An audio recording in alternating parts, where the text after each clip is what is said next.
everybody, I am Aaron Argo. I am your host here on You Belong Ministries channel. We are so glad that you've stopped by to check us out today because you belong here. This channel's purpose is to help people find out who they are in Christ and help them to become better disciples of Christ. So sit back, relax, and we pray that today's message will both inspire and encourage you. Now, let's jump into the message.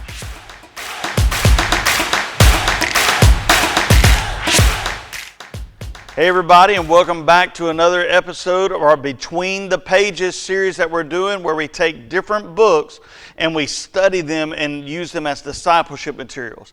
Today we're going to be going into Radical chapter 5, and it's entitled The Multiplying Community. Now let's jump straight in because I don't want to waste any time with you. If you could vacation in your dream spot anywhere in the world, where would it be and why? Now that's my first question to you today. Where would you go and take your dream vacation at? Type down in the comments down below. We're so glad that you're with us. Maybe type in there where you're from and where you're wanting to go on vacation at. That would be great. That way it'll give us a little bit of insight into who you are, where you're from, that kind of thing. But where would you want to go on vacation? I know me personally, I love the beach. Who doesn't like to go to crystal clear waters and the beach? We've been to Panama City Beach plenty of times in my life. But I'll be honest with you, I love the mountains. I love going to the mountains, and I think I like it for the sole reason that my wife likes it so much.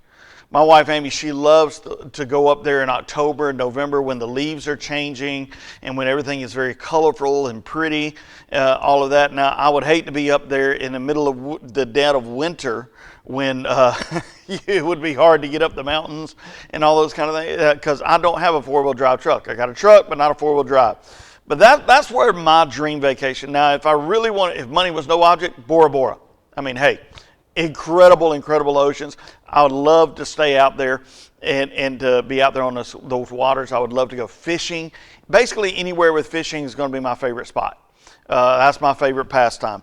But if you could choose to go on a missions trip, if you go on a missions trip anywhere in the world, where would it be and why? Now that's a little bit different. Now type in the comments down there where you would want to go on a missions trip to. Because I've been on plenty of mission trips in my life, okay? I've been to Honduras, Ecuador, Canary Islands, some other places. I've been all over the place. I know when I was a teenager, I went on tour with a singing group in Europe, and we went through 6 different countries. If I could be a missionary, or if I could go on a mission trip to anywhere, where would I go? I might go back to the Canary Islands, because that was one of the most enjoyable missions trips. Although I really enjoyed going to Ecuador and Honduras, especially in Honduras, where we built a church. I had never laid block in my life. Never laid block in my life. And while I was there, I had never seen people mix cement on a slab either. It was one of the most fascinating things I'd ever seen. But these guys mixed the cement, and then I learned to lay block that year. It was incredible. And I also met this little girl by the name of David Nayeli. And she was the most gorgeous little bitty, probably, I think she was 4 years old, sweet as she could be. And I was a children's pastor and a youth pastor at the time, and I sort of got in with all the kids, and I loved playing soccer with them, even though I was slow and big and not good. Same as I am now, but I enjoyed being with them. I would love to go back to those places too. Where would it be? Where would your just absolute favorite place to go and be a missionary at? Where would you want to go, and what would you do while you were there? I loved building. Now, don't get me wrong. When we went on the Ambassadors and Missions trip, or the AIM trip that we go on with our denomination, I had a great time. I've been on 2 of them with them. And we had a wonderful time doing services. I got to preach overseas. So I can now claim to be an international preacher. Hey, but I got to minister to so many different people. We got to witness on the street. We got to do dramas. We got to do all kinds of things. But the thing is, what would you want to do when you went over there? I think my favorite thing was learning to lay brick and building something. I love ministering to people, but I love also building things and making something. What kind of work would you want to do? That's the question I want to ask. What kind of work would you want to do? Type it in the comments down there. What is the way that you think is the best way for you to impact the world? Now notice I said the world, not just our little corner of it. What is the best way for you to impact the world? It may be through some of your talents. Maybe you have a talent for worship leading, or maybe you have a talent for art, or maybe you have a talent for teaching. All of those things are great. What are the ways that you think you can impact the world around you? That's what I want to touch on today. Again, today's title is The Multiplying Community, and we're going to get to that in just a minute, but it's about reaching the entire world. How would you want to impact the entire world for Christ? That's the main question. An American point of view is this. The American view of how to impact the world is different than most other people's. Usually when we say, I want to impact the world, I want to do something great for God, we automatically think of big. We think of giant things. We think to impact the world, we automatically have to go big in what we're talking about. We want to do classes, or we want to teach at conferences, or we want to do worship concerts, or we want to do committees and do big trips and those kind of things. As Americans, that's what we think of. We want to impact the world by doing something one time hugely. Just a huge impact. That's what we think of. The first question most Americans ask when you ask the question, how do you want to impact the entire world? They go, what can I do? I am only one person. That's their first reaction a lot of times. We have more resources in the United States than anybody in the world. We have more resources. We have more money than anybody. We have people with time that can go and do things. We have more of that. We have more time to go and spend. How much time do you spend, do we spend? I don't want to just make it about you, but how much time do we spend sitting down and watching TV shows? Or going to watch a movie, or going to Top Golf, or going to all these different extracurricular activities. One of them is fishing that I love. How much time do I spend fishing? Okay, we have disposable time a lot of times. And we have more than anybody else in the world. Or maybe we have, think about food, the kind of food that we have. Right now, we have more food inside of our refrigerators than many people see in an entire week across this world. And we throw away more leftovers than some people will ever eat. Think about that for a minute, guys. Think about how important that is. And we sit there and we wonder, how can I impact the world? How can I impact the entire world? Other countries view things a little bit differently. Most of them aren't looking at doing giant conferences. They're not looking to do giant worship concerts. They're not looking at doing freedom worship like they're doing in Tennessee and in California and different places right now, where we're at right now in the United States. They're not looking at doing giant conferences where they have different speakers come and speak into the lives of thousands upon thousands of people. What are they looking at? They have less than most other people groups in the entire world, but believe that they will impact the world just the same. These people in these smaller countries, the people in the poorer countries. Matter of fact, there's a gentleman by the name of Bullen, okay, that's in this book, and you can find his story on pages 85 and 86 in chapter 5. And Bullen was sitting down with David Platt, and they were sitting there having a cup of tea. Now, it's hot tea. I'm more of a sweet tea kind of guy, but they were drinking some tea. And Bullen all of a sudden looked at David and said, David, I am going to change the world. And then went back to sipping his tea. And David Platt was a little caught off guard, and he said, okay, Bullen, well, how are you going to change the world? And Bullen gave an answer that was so profound and so incredibly dead on how to change the world. It's amazing. He said, Brother David, what I'm going to do is I'm going to make disciples, of course. And then went back to drinking his tea. No more explanation. No more saying, hey, I'm going to get them all together and we're going to go and take this world by storm. He just said, I'm going to make disciples, period. And that was his goal. By making disciples, he said, I'm going to change this world. This man who has less possessions and resources than most people still believes he's going to impact the world simply because he's going to make disciples of people. That's all he's going to do. Here's a quick question. You decide, once you decide, okay, I'm going to change the world, what is the next step to make it happen?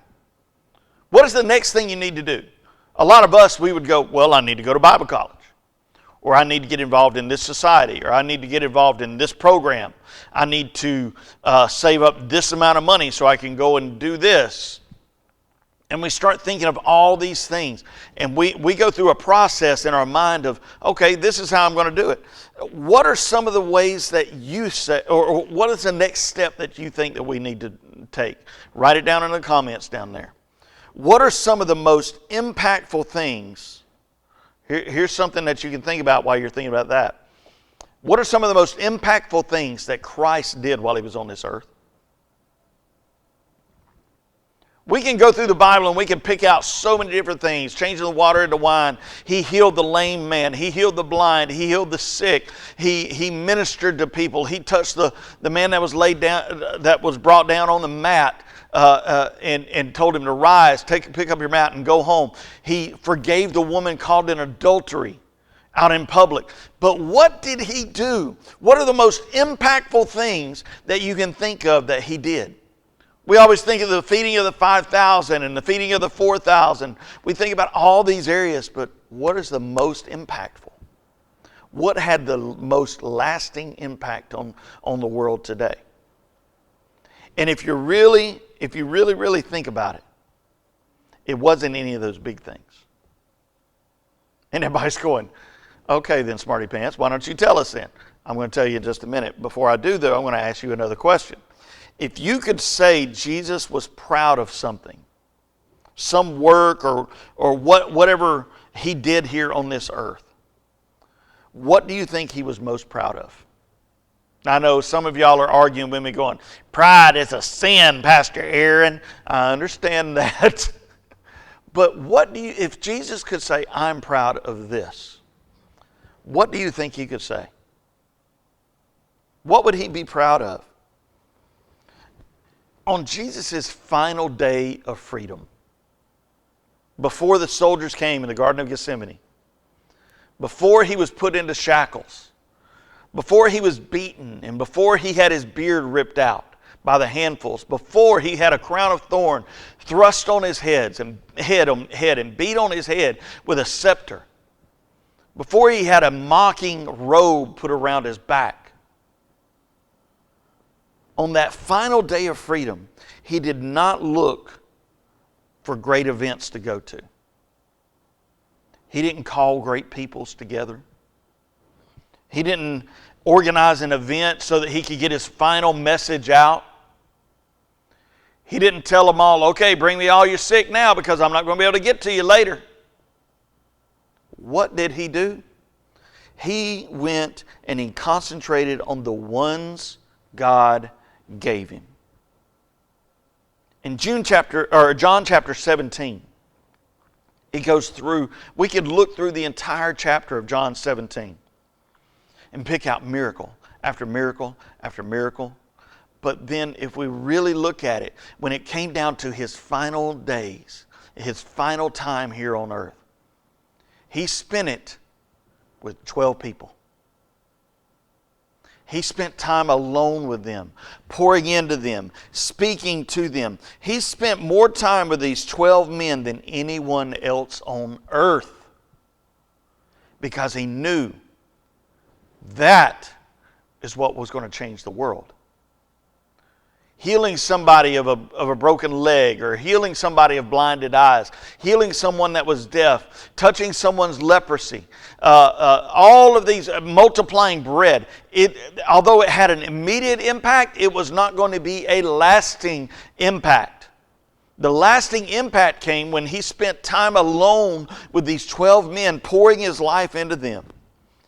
After all of this, after all of the miracles, after everything he had done, after all of the miracles, Jesus gave us his strategy for impacting and changing the world in Matthew 28, 19 and 20.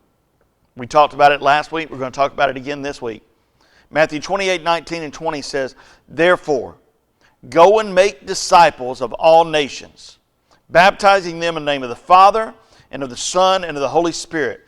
Teach these new disciples to obey all the commands I have given you, and be sure of this, I am with you always, even to the end of the age." The mega strategy for Jesus to reach this entire world was making disciples. Just like Bullen said earlier in his little story that I told you earlier.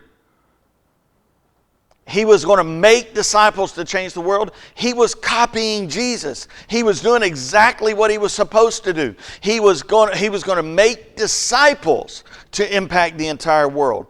If our ultimate goal is to charge, or if our ultimate goal and charge is to make disciples, then how do we do it?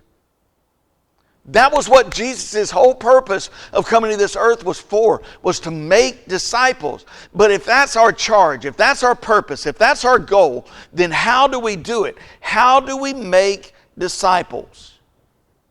What makes a person a disciple? What is the process that we need to go through in order to make a disciple? Is it spending more time with them, or spending more money on them? Is it making sure that they're in church when the doors are open? Is it going through Bible class and learning how to be the right witness? How do we make disciples? More than that, what aspects of or character traits would you want to instill in a disciple? Type it out in the comments down below. When you think of the word disciple, what are the traits that come along with that? Is it most of the time we look for somebody who can pray, who knows how to pray and how to reach God. We think that disciples are people that read their Bible on a regular basis, people that go to church on a regular basis, people that are servants to people around. And all of those are great traits, and they're all part of this. What are the traits of a disciple in your opinion? And how long do you think it takes to make a genuine, committed, self-sacrificing follower of Christ? How long does that process take? Because there are people that serve God for 50 and 60 years, yet still have not reached the end of their walk. Disciples cannot be mass-produced. Just because you go to a Bible college does not make you a disciple. Just because you have RAV in front of your name does not make you a disciple. Because right now, you can go on the internet and you can take tests and you can be an ordained minister in no time. It's not about that. How long does it take to be a disciple? They can't be mass-produced, and they are not made overnight. People are not made a disciple overnight, where boom, everything's done. It doesn't happen that way. Would you consider that a pastor, what a pastor does on Sunday by standing up and preaching, would you consider that him discipling people? Why or why not? Type it in the comments down below. I want a lot of interaction today. I need your help. Because I will comment back. What is that making disciples? He might be discipling part of the congregation, but he's definitely not discipling all of them. That's my opinion. That's the way I look at it. He's not discipling all of them. There is no step-by-step process or formula for impacting nations or even just your neighbor for God's glory. There is no step-by-step process. There is no A plus B equals C when it comes to making a disciple. Every person is different. Every person that witnesses is different. Every person who is seeking someone that they can make a disciple is different. Every single case is going to be a different case. There is no stamp of approval that goes, boom, okay, you're a disciple now. Now you can go out and do the same. That's not the way that it works. The people that God has put in your life, the saved, the lost, whoever they are the ones that we are to disciple. Our neighbors that live next door to us. Although many of us have never even spoken to our neighbors. Because we're so confined in our homes and confined in who we are. We're so wrapped up in ourselves that we forget that we're supposed to go and and make disciples. In order to multiply the kingdom, we're called to multiply the kingdom. We're not just dealing with addition and subtraction. We are called to multiply the kingdom. We have to take a good look at the Great Commission one more time. If we ever want to multiply and start to bring people to Christ the way that He wants, we have to multiply. We have to look at the Great Commission. It gives us 4 different aspects to consider when making disciples. 4 different things. So if you're taking notes, you can write this down. 4 things to make disciples.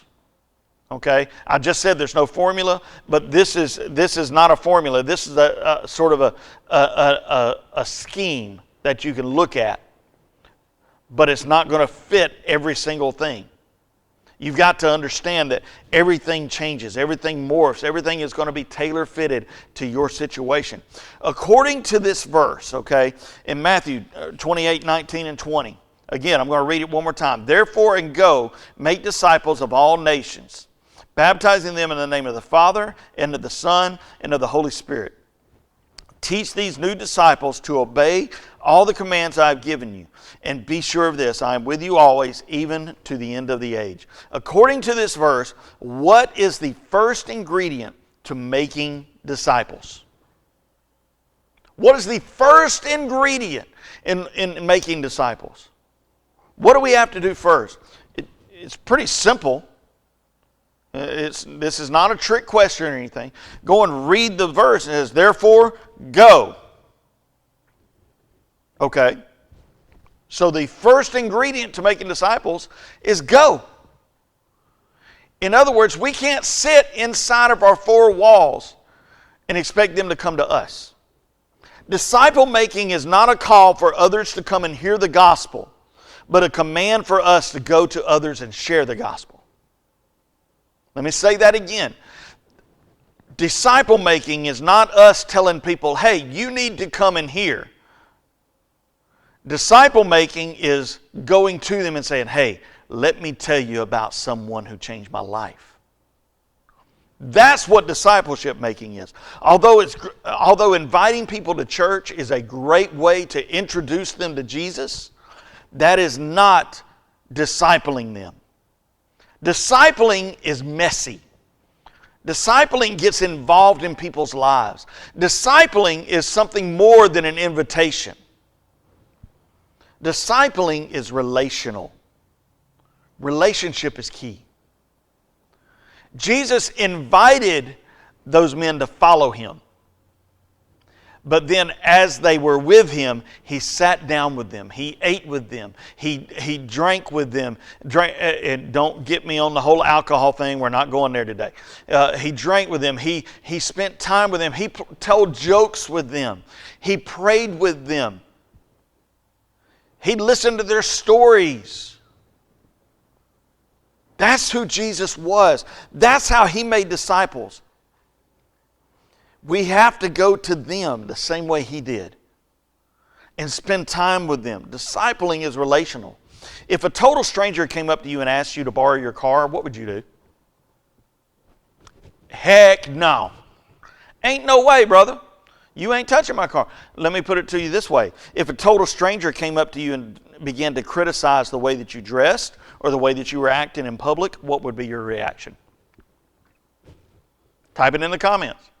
Most of us would bow up and say, who are you to tell me how I should dress?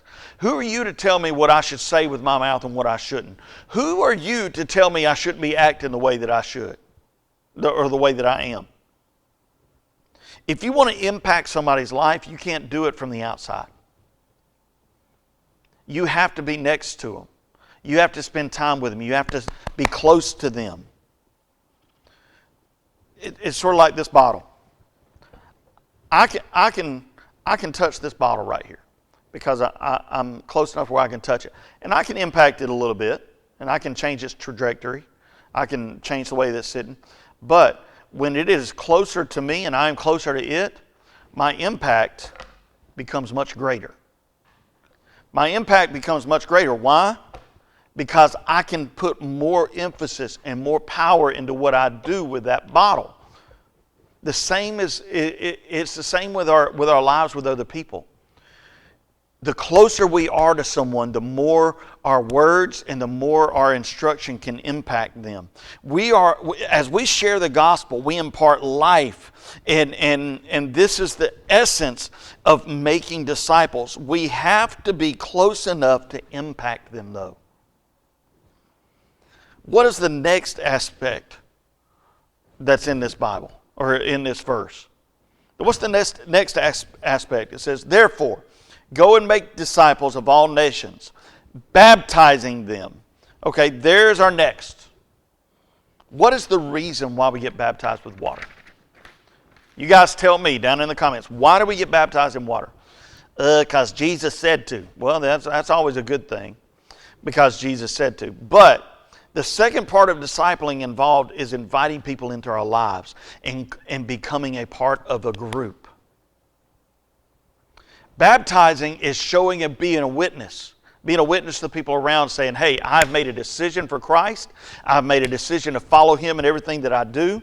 And it's one of the reasons for water baptism is to show that we are joining a family or something that is bigger than ourselves.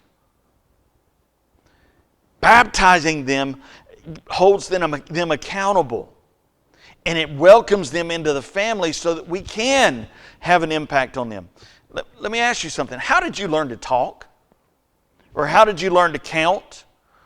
Or how did you learn to spell? By someone teaching you.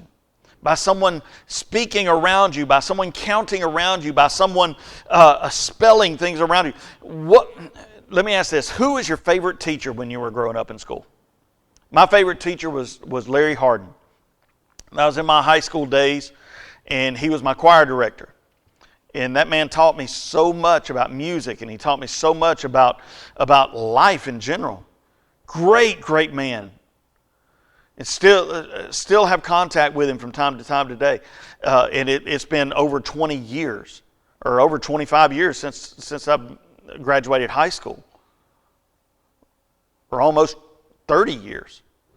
But the thing is, he was one of my favorite teachers. Why? Because he impacted my life. He got into my life and he touched my heart. In what type of learning environment is best for you? How do you learn best? Do you learn best through a book? Do you learn best through classes? Do you learn best through hands-on? I'm a hands-on person. And that's the thing. When we're making disciples, we have to know how they learn. When we invite them in, we have to start teaching them. We can't just tell them, okay, you're saved, you're baptized, take off. No, we have to teach them. We have to guide them. When we hear Jesus talk about teaching or hear the pastor, how the pastor told about it, most of us jump up in our minds to a classroom or a lecture type atmosphere. When we hear Jesus talk about teaching or the pastor teaching, we think about a lecture atmosphere, a classroom atmosphere. That's not what it is. Jesus' most effective teaching times were done away from the classroom, away from the synagogue, and the world was His classroom. He taught the disciples in everyday life. Every situation is a lesson. He was the original Mr. Miyagi before Mr. Miyagi was cool. He used everyday life to teach lessons. The American mindset is, what can I receive from this? When it comes to news, school, even church, we always think about what I can get out of this. And I'm bad about this. When I read the Word, I'm always about, what can I get out of this? What can I do? How will what I'm hearing benefit me? That is what we think of. Can I fill you in on something? Unless we get out of the mindset of the perpetual student, then we will always be receivers and never become the reproducers of disciples. Let me say that again. Unless we get out of the mindset of perpetual student, then we will always be receivers and never become the reproducers that make disciples. There's a story on page 101 and 102 in the book that tells about these students in the Sudan. And a teacher gets in there, and the teacher is teaching, and from the moment he says the first word, those students in Sudan, they duck their heads. And I know it just got really loud. They duck their heads, and you never see their eyes again throughout the entire lesson. Why? Because they come up to the teacher afterwards and said, Teacher, we are going to take every word that you just taught us, and we're going to go and we're going to take it and teach it to our villages and teach it to the people there so that they can go and teach it. They were about multiplying what they were learning. Are we that way when we sit in Sunday service or in Sunday school? Are we that way on Wednesday nights when we come to a Bible study where we're trying to multiply what we're doing? Imagine that you've led someone to Christ. Maybe they've even been water baptized. What would be the more effective way for this new follower to learn to pray? What would be the most effective way for him to learn to pray, or her? Would it be signing them up for a 2-hour prayer course where they learn how to pray? Or would it be inviting them into your prayer closet and to come and meet with you on 5 o'clock in the afternoon and pray for the services that are going to be happening that night? Which one would be more effective? Teaching them in a class or teaching them by example? This ultimately raises the bar for us personally in our relationship and in our knowledge of the Word. See, we can't tell people, okay, go and be a disciple, or follow me as I follow Christ, if we're not following Christ as closely as we should be. In order to teach, you first have to know it yourself. Now, I'm not saying you've got to have it perfect, because there's still a lot that I don't have perfect. And I'm here teaching every single week. I'm here at the church teaching every single week. I don't have it perfect, but I'm still teaching. And I'm taking what I do know and I'm imparting it to someone else. Is bigger always better? Is bigger always better? Or are there times when getting in a small group is going to do better for us? I mean, describe what success in business is. In the world would describe success in business as this. You're making a lot of money. You got a good house. You got a good job. You got a good wife or a good husband. You got your 2.4 kids or 2.5 kids and your dog Sparky over here. And you've got all these things. That is the world's definition of success. But what about in church? Most people would look at a church and say, okay, if you've got a large congregation, you've got more money coming in than you've got going out. All this. No. In each of these instances in life, and maybe even in church, we define success differently. In the world, we define success as what we do. We make a lot of money. We have a good job. We have this. How are you a successful Christian? Well, you don't drink, you don't smoke, you don't chew, you don't hang with those that do, no, and you go through all these do's and don'ts. Christianity is the only thing that measures success by what we do not do. And that's the wrong way to look at things. It's the wrong way to look at things. You know how to measure success in Christianity? How are you reproducing yourself? Because that's the whole goal. Many times, the anonymity found in a large church, a lot of people go to a large church just because they want to disappear. The anonymity found in that large church helps isolate them from responsibility. Now, don't get me wrong, large churches are not bad, but you cannot effectively be discipled along with 2,000 other people at one time. You have to be in a relationship, in a close proximity to the people that are pouring into you. Many pastors and churches are afraid to work in small groups because small numbers have been seen as a failure. Small numbers are not failure. Small numbers does not equal failure. See, we are disinfecting Christians from the world rather than discipling them in the world. Disinfecting Christians is isolating followers of Christ in a spiritual safe deposit box called the church building and teaching them to be good. That is disinfecting people in this world. Discipling people in this world is different. Discipling is propelling Christians into the world to risk and sacrifice in their lives for the sake of others. That is discipling. I'm not interested in being disinfected. I'm not interested in disinfecting people. I'm interested in discipling them and making them more like Christ. I'm interested in giving them the tools to go out and multiply the gospel of Christ in people's lives. And that's what He's called you to do. Let me pray for you today. God, I thank you for everyone that's on the other side of this screen. I pray that you would guide and direct every decision they make, everything that they do. I pray that, God, you would go before them and that you would set up appointments for them to disciple people, not disinfect them, not bring them into the church building and sequester them away from everyone else, but, God, to disciple them so that they can then go out and reach other people for Christ. We give you all the glory and all the honor in Jesus' name. Amen. Listen, I'm so glad that you're with me today.